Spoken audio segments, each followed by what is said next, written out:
Do you feel like there's a moment or a time period or a year or something where you feel like you remember feeling like, okay, now I'm successful? It's people project that they're doing better than they are. And all we see now is what they project. And we see what lots of people project all at one time. Jonathan Rosenberg is a name that will be remembered for his leadership, for his impact, and for a career that helped shape one of the most influential companies on the planet. From joining Google's leadership team back in 2002 to co-authoring 2 best-selling books, How Google Works and Trillion Dollar Coach, he's earned his place as a legend in the world of business. But behind all of that, behind the titles, the accomplishments, the accolades, is a man who has spent his life studying how people think, a man obsessed with understanding behavior, decision-making, and the nuances that make teams not just work, but thrive. It's that curiosity about ideas, about humans, about the modern world that fueled his leadership, shaped the culture around him, and continues to guide the way he sees everything from social media's impact on thinking to what it means to truly go above and beyond. In today's conversation, Mr. Rosenberg brings decades of team building, leadership, and lived experience, and shares how he's learned to analyze people, understand them, and ultimately help them grow. My name is Yuvan Rasea, and every 2 weeks, I sit down with people from all walks of life who have something meaningful to offer, lessons, stories, and honest reflections on personal growth. These conversations aren't about having all the answers. They're about learning from people who've lived through real moments of loss, change, and renewal. Welcome to Lived Words.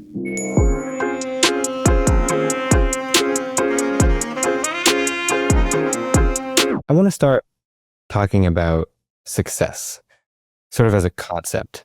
I think there's this funny thing that we have today in the modern world where I could go on my phone, anyone with internet and a phone can go to YouTube and find a million videos about how to be successful in 3 easy steps. And I think we often think about success in this sort of interesting lens of like, how do we become successful quickly, right? You're someone who would be, by all accounts, considered to be incredibly successful by the general public. When you think about success, what does that mean to you? I think it means that you're happy with where you are in life. And I don't think that it's the kind of thing that people should think about as a race. I think people need to think about it as a journey. I don't think it's something that you can start with a goal that I want to get to whatever your definition is of success. I want to make $10 million by age 30 or by age 40. I think you want to define where you want to get in life, what kind of a person you want to become. And at every stage in life, the kind of person that you want to become is different. So one's definition of success in high school is often different than their definition of college. One's definition of success in their career can be different in their first job than in their second job or their third job, or once they have children, or when they have a goal for retirement. So I don't think there's really a clear answer to that question. And I think it's an answer that also changes over people's lifetimes. So I would think about it more as building the skills that you need to get where you think you want to go. But I think you're constantly reevaluating where you think you want to go as you get there. Yeah. That makes a lot of sense. Do you feel successful? If you reflect, why? Well, not to be, I celebrated my 36th wedding anniversary a couple of weeks ago. I have 2 kids. My son just had a granddaughter on Sunday. Well, he didn't have a granddaughter. I had a granddaughter. He had a daughter. And I no longer work a conventional 80-hour-a-week job.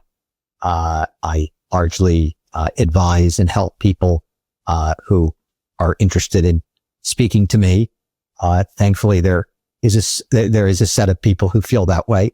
And I think they joke around, at least the folks that I still talk to at Google say that Jonathan's advice is free, and on some occasions it's worth it. And so awesome. I'm able to do what I want, when I want, where I want, and otherwise, have achieved the goals that I think I would have defined for myself when I was younger. But I don't know if I'll be successful when I'm 70 or 80. Depends depends what I want to do with my life when I get there. Yeah. Very fair. Very fair. Do you feel like there's a moment or a time period or a year or something where you feel like you remember feeling like, okay, now I'm successful for like, Yeah. yeah. What when was that? That was in 1998. I had left Apple, where I was the director of the eWorld Services, which was a online service based on America Online technology. And I had taken a job for a company called At Home, the At Home network. At Home was focused on building two-way cable modems. So taking a 6 megahertz cable channel and running data through it and getting rid of what you probably didn't grow up with, but it used to be when you wanted to dial up to the internet, you dial up AOL and you'd hear like these sounds with something connecting. And At Home went public, and Mary Meeker was busy publishing her presentations about the future and the internet. I remember the first one. It was "Oil fueled the industrial revolution, bandwidth will fuel the new economy." And I had been reading Mary's presentations and kind of studying where the internet was going to go as broadband evolved. And suddenly I had money because I worked for a company that had gone public, and there were all of these startups in the internet space evolving, trying to take advantage of this new thing called the internet.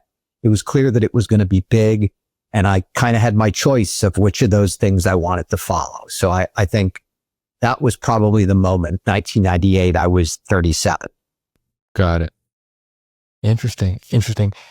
Why do you think that today people are so, is that always kind of been a thing where we've thought about success as, and you mentioned like success as a journey, and thinking about the journey to success. And I think that, is that always kind of been like people are trying to kind of get to success as fast as possible? Why is that something that is such a prevalent thing today? Yeah, I think it's prevalent today because, one of the themes that we talk about in my books is that the balance of power has shifted kind of from companies to consumers, and the rate at which technological change is impacting consumers has increased drastically. So the possibility of doing something which entails disproportionate rewards relative to the kind of things that we saw in the past is greater. So that's one factor. I think the second factor is that as technology changes more quickly, the people who are most adept at leveraging and using that technology tend to be young people. So I think 100 years ago, experience mattered a lot more. And today, exposure and limited experience with new technology and using that technology to do something that usurps the old way of doing things is much more feasible. So, you look at AI today, right? A paralegal could do the work of a lawyer, right? A nurse maybe, or a nurse practitioner can possibly do the job of a more experienced physician, or at least offload an experienced physician from a lot of work. Right. So I think, I don't think people have fundamentally changed, but I think the rate of change in the tools that are necessary to do your job has changed. And that's made it possible to be much more successful at a much younger age. And as people see their colleagues and peers becoming successful faster, they naturally feel like that's something that they'd like for themselves. Right. Fair. I mean, that definitely makes sense. Is that a technology thing? Is that an evolution of technology where now people are able to become successful faster, or think they're able to become successful faster? Is it like a societal thing? I think it's both. Yeah. So I talked about the kind of technological changes. I think the societal dynamic is more the ubiquity of connectivity and communications and social networks. So it's much easier today to see what your friends, what your colleagues, what your peers are doing. When I got out of school, I remember kind of thinking, okay, well, I'm a year out of school. Where are all my business school buddies? a year out of school. And you'd have to call them, and you'd have to ask them, and you'd have to find out. Now you look at Instagram and it looks like everybody's doing better than they really are. And you can see it all, and it's in your face all the time. And so I think that's a pretty profound and significant difference. People project that they're doing better than they are. And all we see now is what they project. And we see what lots of people project all at one time. And that's very different from the world that I grew up in, where you'd have to send somebody a letter. You'd have to go back to a reunion. You'd have to call somebody. I kind of had a sense of what three or four of my business school classmates were doing a year or two out of school. Right. And when I talk to my kids, they know what all of their, they know what classmates who they didn't even know are doing. Yeah. So I think social networking has also had a pretty profound impact on the dynamics of the way young people see themselves relative to each other. Yeah, for sure. I mean, I feel that as a young person, and that is definitely a pressure. I think that when you're seeing all the things that your peers are doing, what people are like, this person's only 3 years older than me, and they've done this and this, and that's what they posted on whatever social media platform. I'm curious, do you have a thought on how someone can like kind of escape the loop, for lack of a better term? Like, how does someone, because I can't make Instagram go away, right? I think that, and that's kind of, it just exists, that these platforms exist. How does a young person navigate those waters and not get into this kind of psychological of like, oh my God, this person's so much more successful than me. They're Look, I think it's the same, it's the same dynamic that we have with almost any kind of technology. I think humans are a little bit like those experiments where we used to give rats drugs. I think the one that I remember was cocaine, and the rats would just keep taking more of the cocaine until they became drug addicts and killed themselves. And, I'm sure there's articles on kind of the dopamine hits that rats experience, if that was particularly the chemical that works in their brains. I don't know if rats are the same as us. Yeah. But I remember when I was a kid, my father, who was a professor, would insist that for every hour we watched TV, we had to spend 2 hours reading.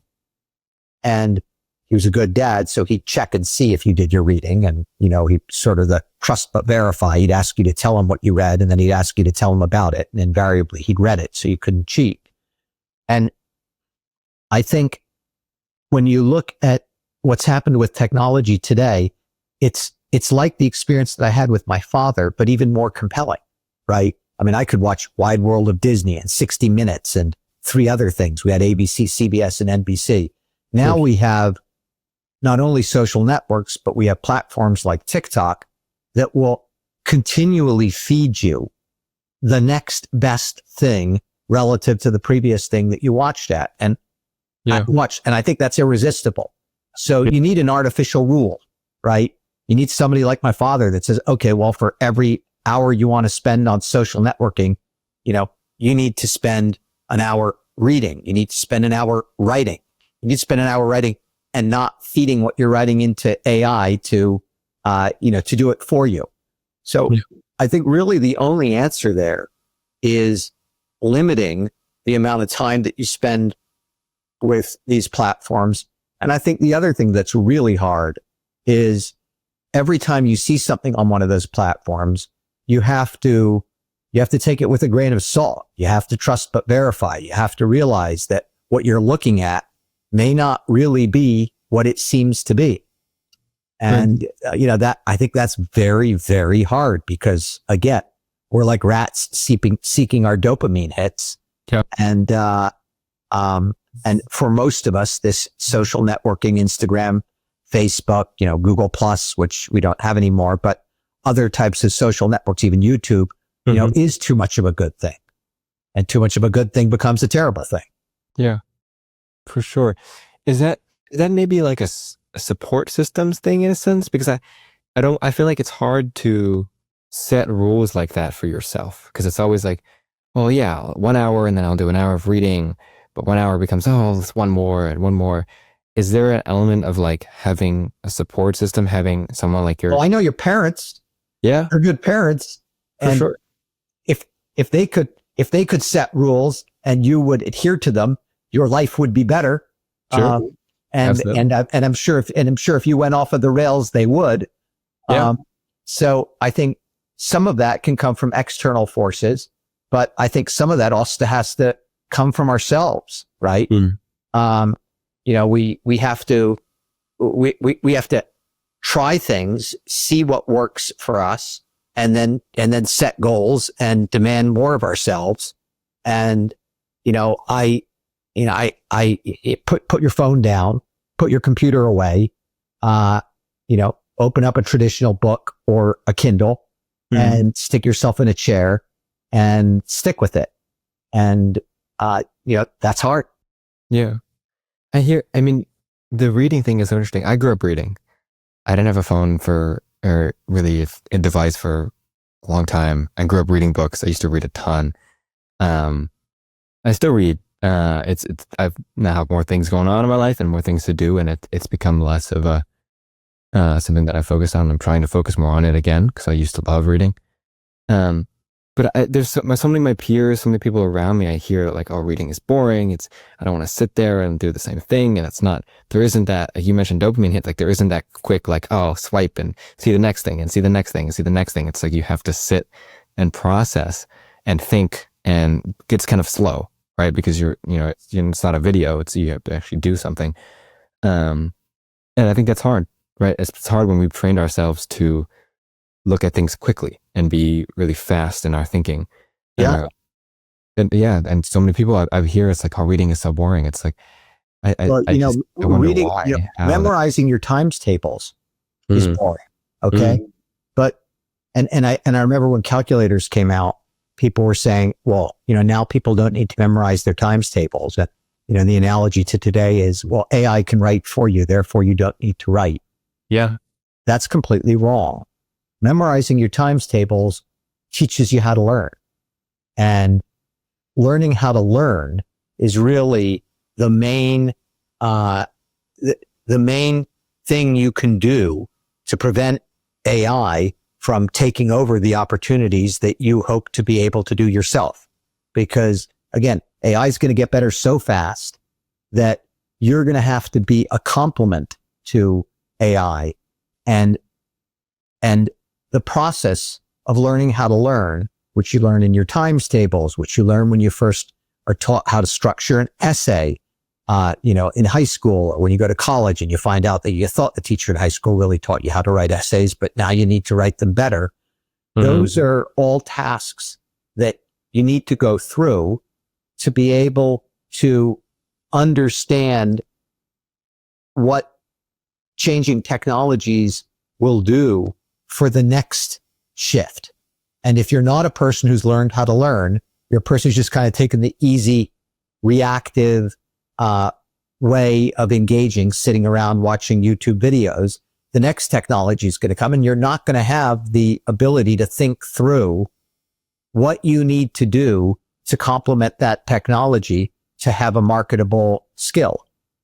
And I think doing hard things is what positions you to be successful as the world changes, not spending more time doing the things that are the most fun that the new technologies enable.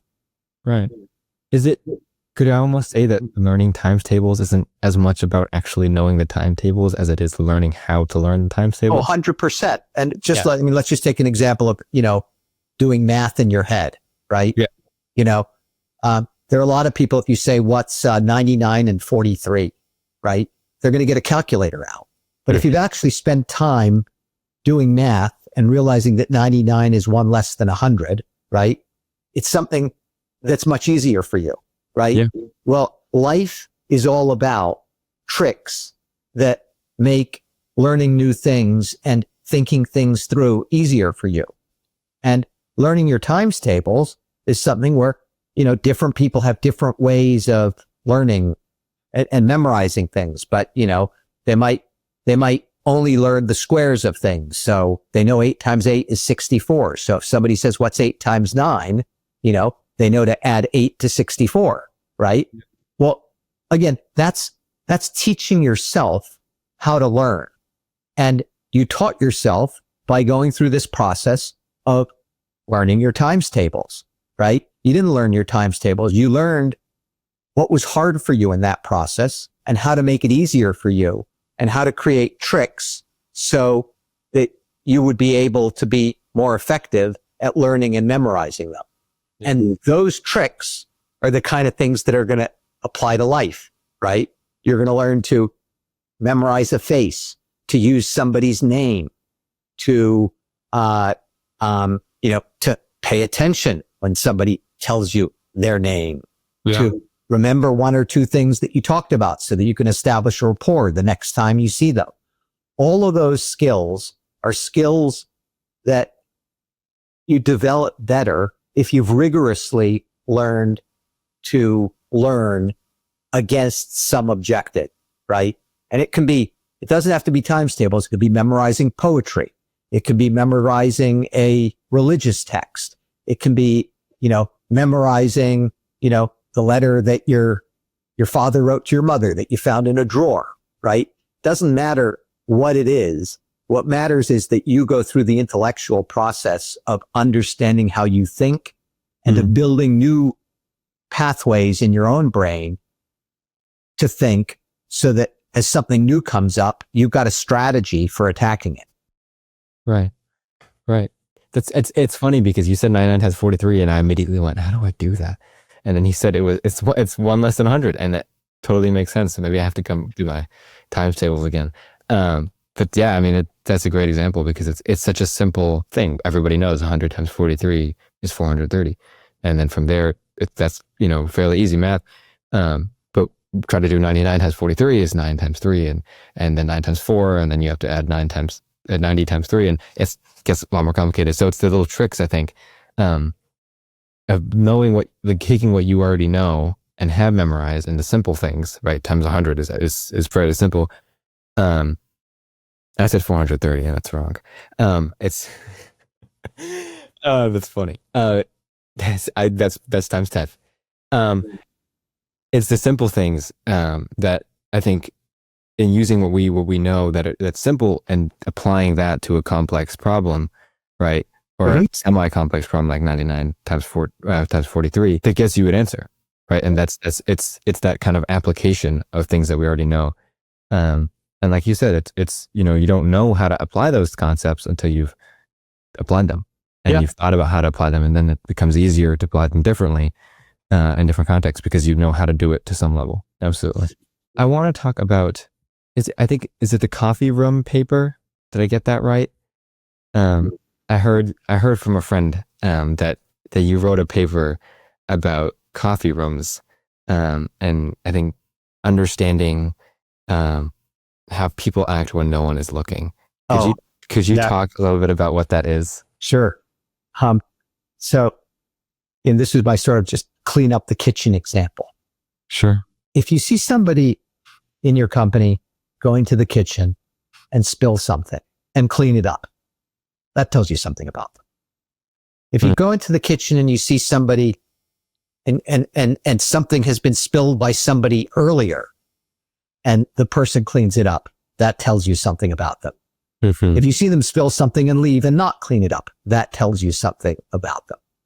And I think one of the most telling things about people is how they behave when nobody's looking. Right. And you learn more from somebody when you see how they behave when they don't think you're looking and they don't think anybody knows what they're doing than you do when they know everybody's watching.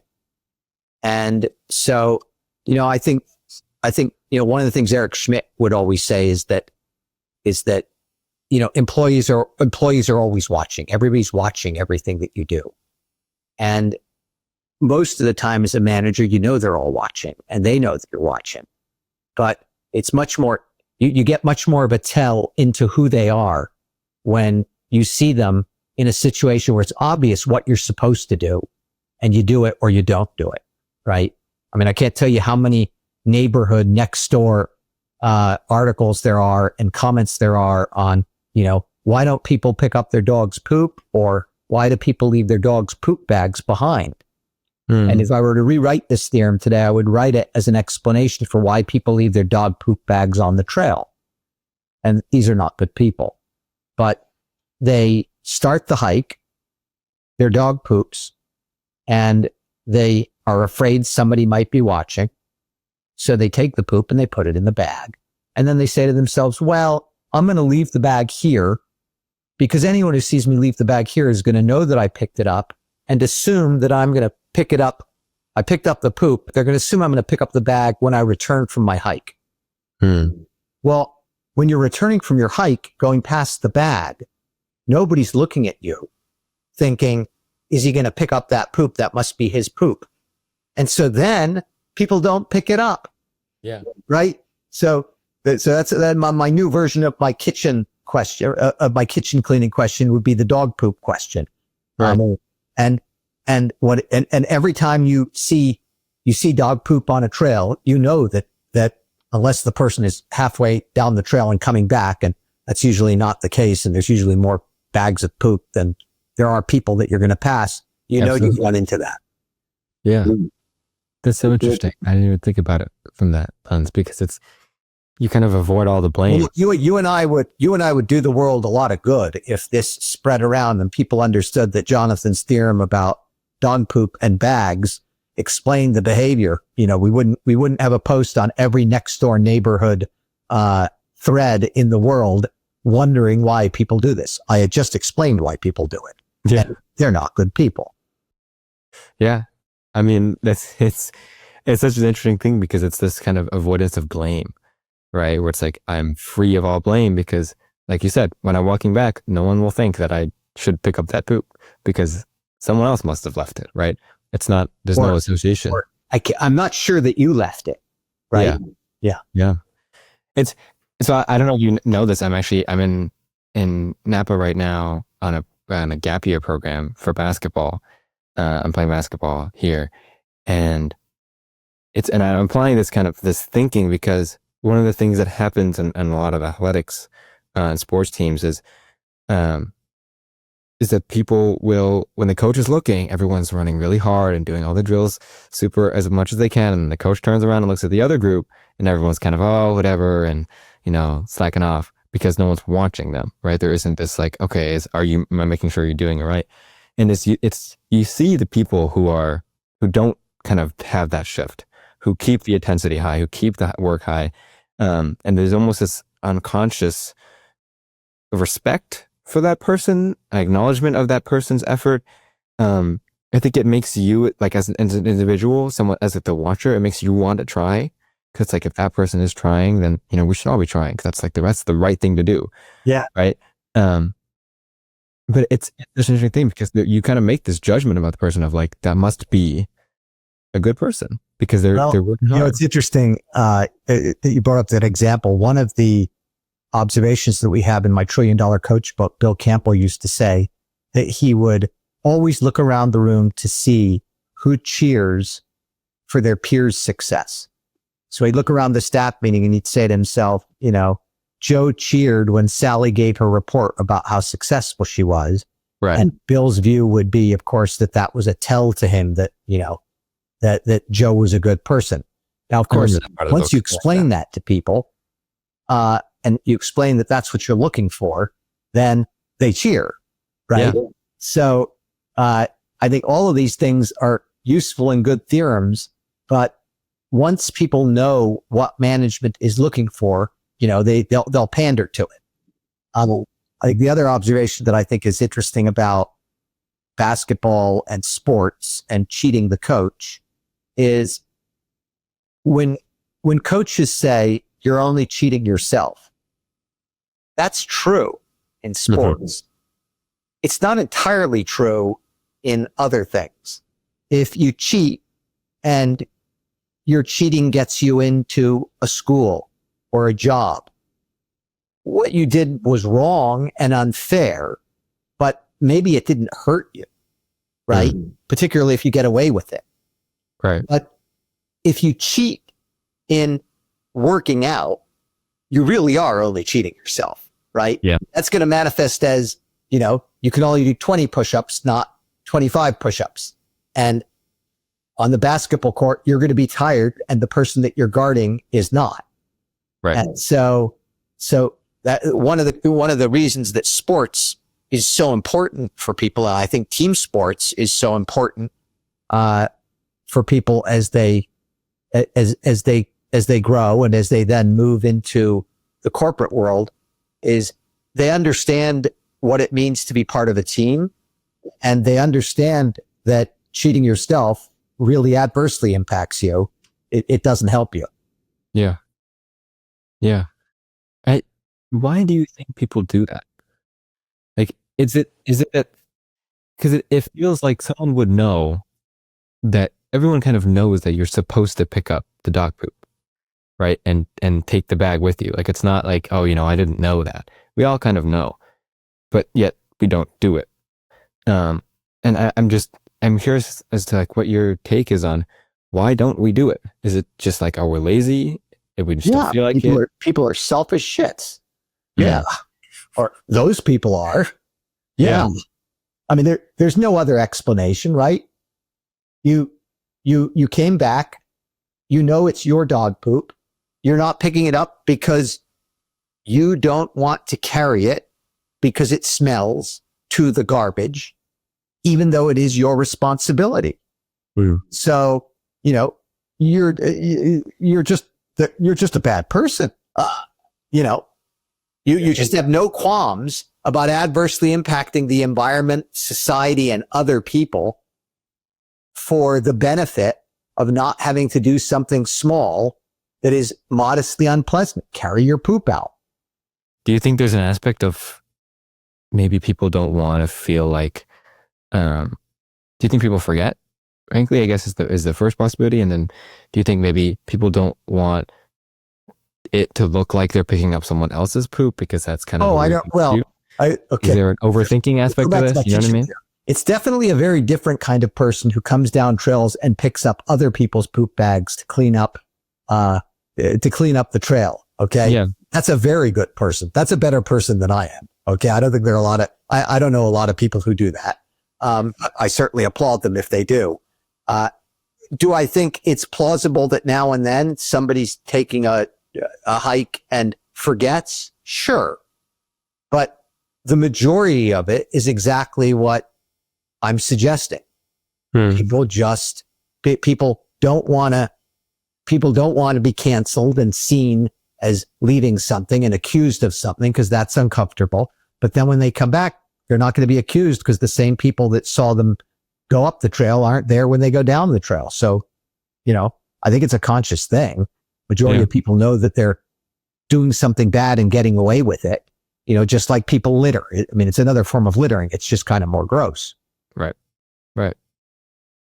Fair. I mean, does that, in your mind, is that something that to judge a person off of? Of course. Okay. I guess somewhere maybe I've written, don't be judgmental of people. Don't be overly judgmental of people. And I think that's a fair statement. Give people the benefit of the doubt. I might even be prepared to say that in our dog poop example, not to overuse it, but somebody might have an emergency and have to go run in the other direction. So somebody, if somebody does that, I can't prove that they're terrible, but 99% of them are. Okay. That's fair, I suppose. I want to go back to the idea of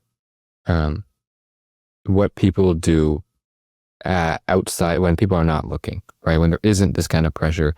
And you mentioned Troy, our coach, and Bill Campbell had when he would write down when someone cheered for someone else, right? And I think it's such an interesting thing because when you tell someone that, in my experience has been, well, I didn't know I was supposed to do that, right? I didn't know that was an expectation. I didn't know that mattered.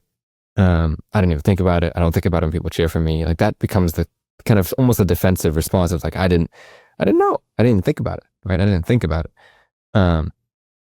Does that make them a bad person because they didn't think about it? What is it? What is that?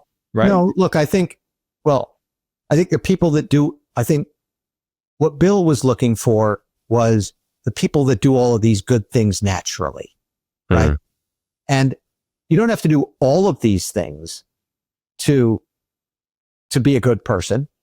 Right. And you may not understand that there are people in the world who watch for these kind of things, right? But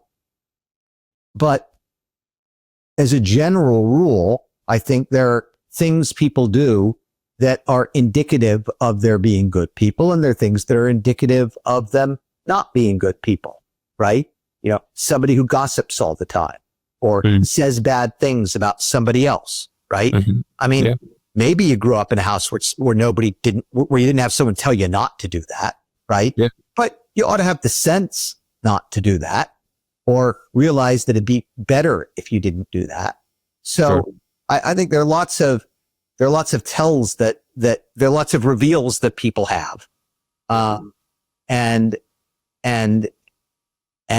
some people I think are more cognizant of how to project themselves to the world than others.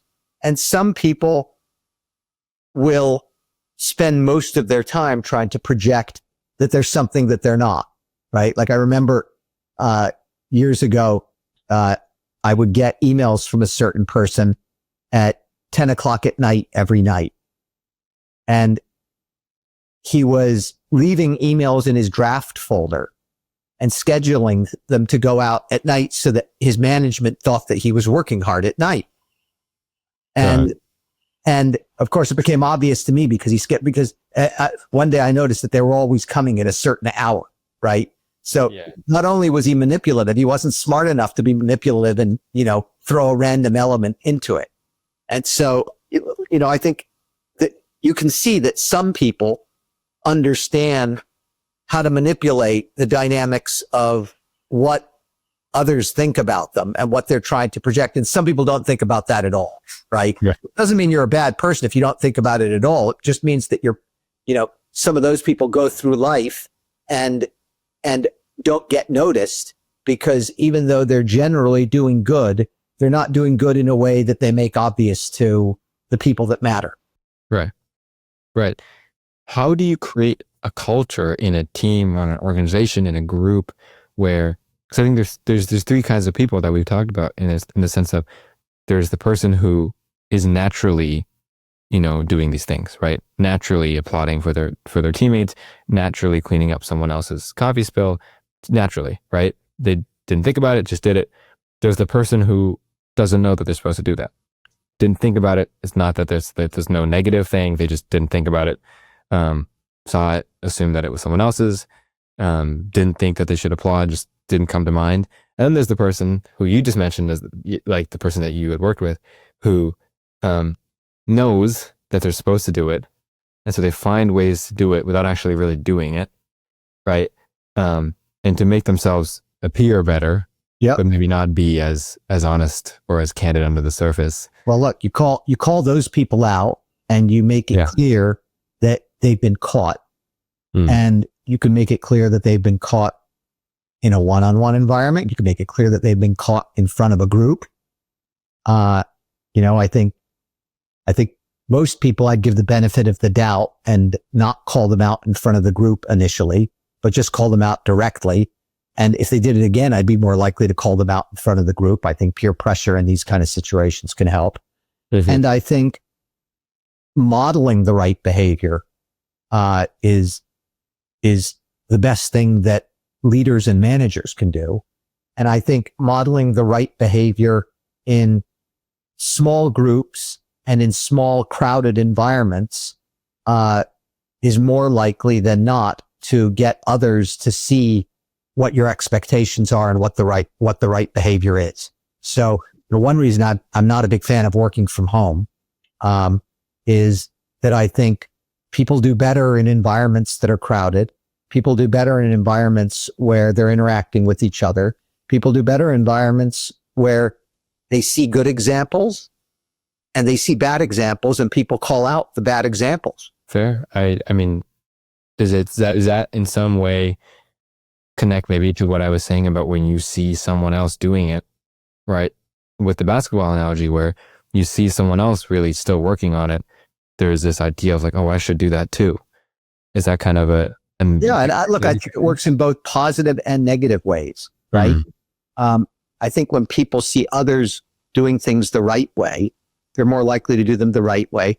And when people see others doing things that they know are wrong, it somehow makes it okay for them to do things that are wrong. Right. If you watch any episode of a riot, it always starts with two groups on either side yelling at each other. And it doesn't look like things are going to explode. And then one person throws something, and then the other side throws something back. And then one person on the side that threw things realized, oh, somebody else threw something. Maybe I can do it too, right? And the whole thing just devolves with one individual doing something that's just a little worse than the worst thing that was previously done. Yeah. And 10 minutes later, people are throwing punches, and 10 minutes later, people are hitting each other with baseball bats. And 10 minutes later, somebody goes and gets a gun, right? That's just kind of the way people dynamics often play out. Right. I think there's that idea, like you just mentioned, where it's just a little bit worse than the worst thing that someone's done up to that point. It's a small Most things like that are incremental, right? Yeah. Yeah. Absolutely. Absolutely.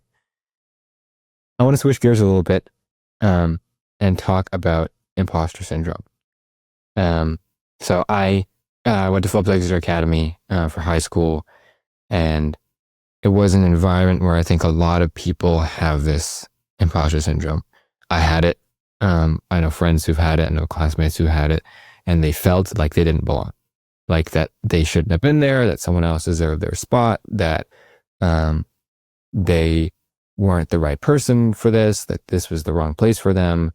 And it took time and effort and understanding for me to figure out, actually, really, this is a place where I am able to be successful and thrive. And I suppose I'm curious, have you ever felt imposter syndrome? No. Okay. Interesting. Okay. That's not the answer I expected. Why? Why not? Wow. I don't know. Maybe I need to start some deep therapy sessions to give you a good answer to this. I grew up on college campuses, in a family of academics.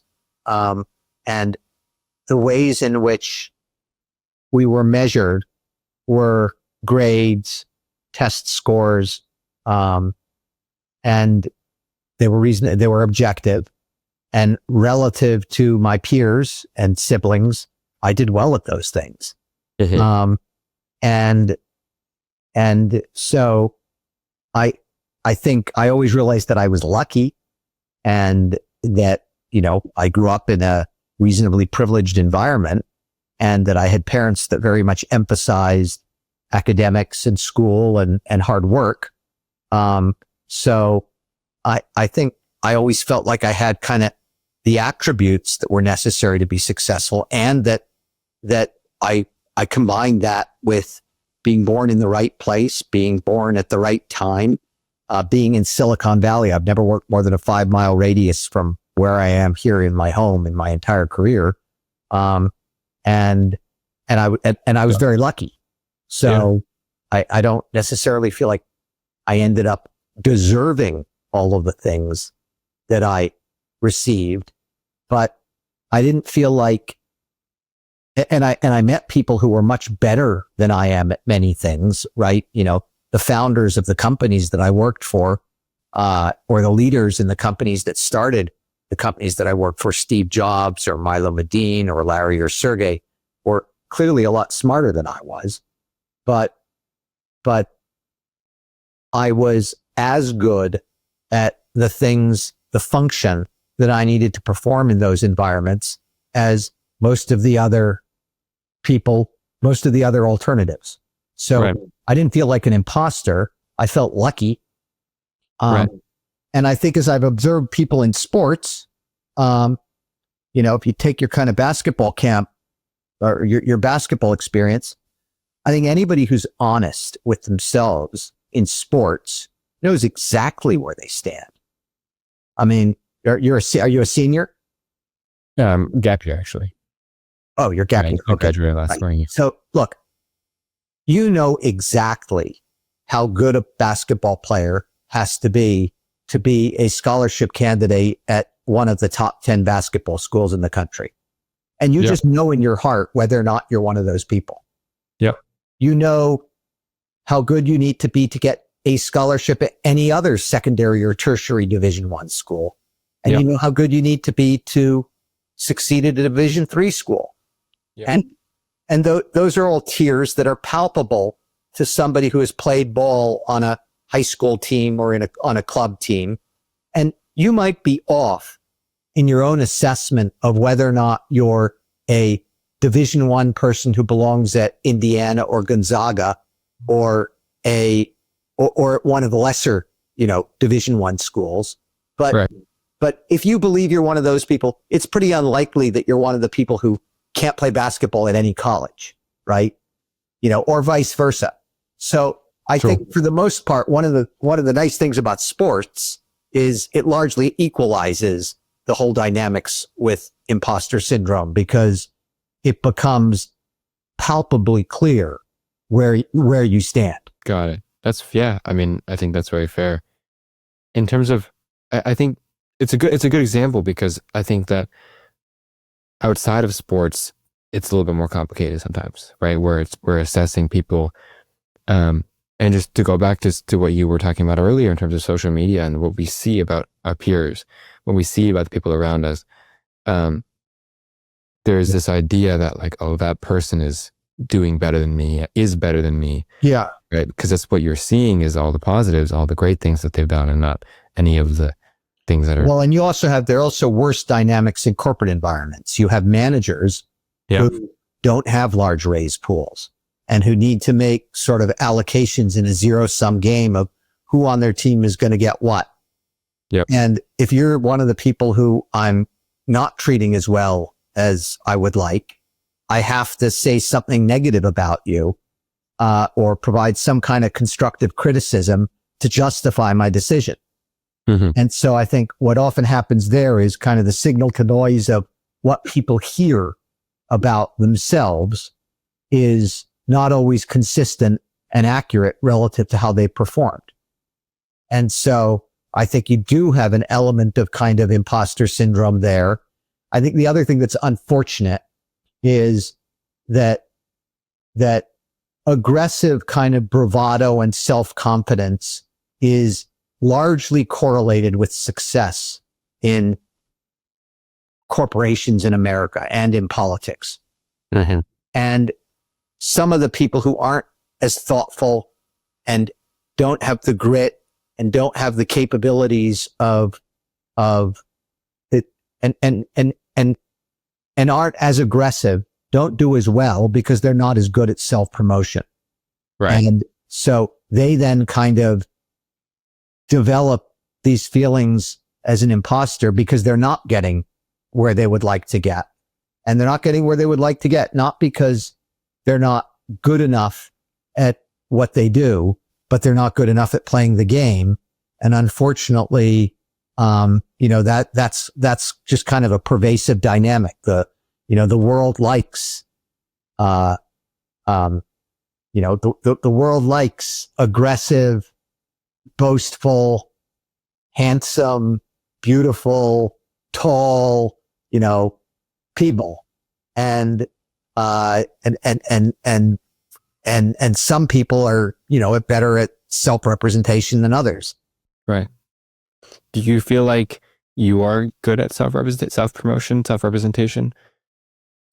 Yes. Do you feel like that has allowed you to kind of maximize your talent, resources? Yes, I think relative to people, relative to the other product managers and people who did the kind of function that I did 20 years ago, I think I was significantly better than average at doing the job, but much better than average at representing how good a job I was doing. Got it. Is that something that someone can get better at? Like, were you always good at that? Is that something that you kind of just are naturally good at? Is it something that, like, if you're not good at that, can you improve? Can you become better at self-promotion? Should you become better at self-promotion?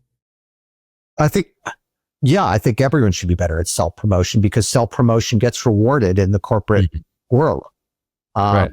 Just like hard negotiating gets rewarded, just like demanding the ball in basketball, telling the coach that you want to play, telling your teammates that you want the ball, right? And you can't score if you don't get the ball.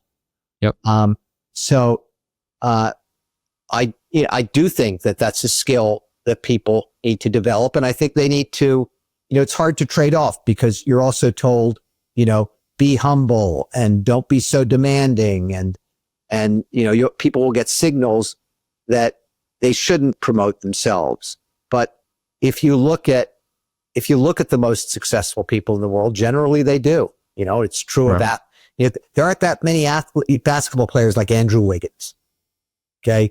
Andrew Wiggins, I would say, is a great example of someone who's all-star level at pro basketball, but wouldn't give the same answer about how great he was as LeBron James or Kobe Bryant or Magic or Larry Bird, right? He would be he'd be more humble. And there's a lot of positive things to say about being humble. On the other hand, bragging and being self-promotional is correlated with success. Right. How does someone get better at that? Is it just like watch other people? Yeah. Same way you get better at free throws, practice. Yeah. Watch other people and listen to what they do and then try to do those things yourself. And if you're very timid at doing those things, do them in a safe environment. Do them in your bathroom, looking at the mirror, right? Then do it with your friends. Then do it at work with your colleagues, then with your management chain. So practice. Right. Absolutely. I want to talk a little bit just for a moment we've talked about the business. We've talked about people. Can we talk a little bit about you as a person? Sure. What does Jonathan Rosenberg do for fun? Well, this morning I played pickleball. I watch sports. Okay. I hang out with my dog. I like traveling. I like walking around in unfamiliar big cities. So, any big American city or European city, leaving a hotel room and just going in one direction until I can't walk anymore and jumping in an Uber and coming back. I like discovering new things on my own as opposed to through my phone or, through a guidebook. Right. I like eating. Great. And helping people. Helping people. Okay. What does that mean? Well, I think at this stage in my life, it's mostly career advice, advising people who are trying to move from one position to another or try to figure out what they want to do next. And applying my experience in my career to the challenges that they have and trying to help them think through decisions. Should I stay at my company? Should I go to another company? Should I go to this startup? Should I go create something on my own? How do I kind of identify my skills, my competitive advantage, and develop a plan based on it? And Yogi Berra was right. If you don't know where you're going, you just might get there. So everyone needs a plan. That's awesome. I end every interview with the same question, theme of the podcast. What are some words you choose to live by and why? Grit, stick-to-itiveness, and lifelong learning. So, I think grit and stick-to-itiveness sort of go together. But I think one of the things that has surprised me, and there's a book by Carol Dweck the growth mindset that really talks a lot up. And there's other podcasts that talk about this, Malcolm Gladwell and others. But in reality, most of us who live here, who went to, who go to a good high school, go to a good college, have good opportunities, the correlation between success and just working hard and sticking to your plan and applying yourself have a stronger explanatory power than anything else. An extra 20 IQ points is helpful, but it's it's grit and hard work that matter the most. And beyond that, I grew up in an academic house, and kind of every day you should learn something. Every interaction that you have with people, you should learn something, right? I'm learning from you what a person your age thinks other people your age are important, right? So I'll leave this podcast having learned something by thinking about the questions that you asked me. And I think most people, most curious people, most passionate people, are lifelong learners. So that would be my answer. And my father, who passed away 10 years ago, would probably like this answer. That's awesome. Thank you so much, Mr. Rosenberg. This has been a fantastic interview. I really appreciate you making the time. Good luck with your basketball. Thank you. Thank you so much. Take care.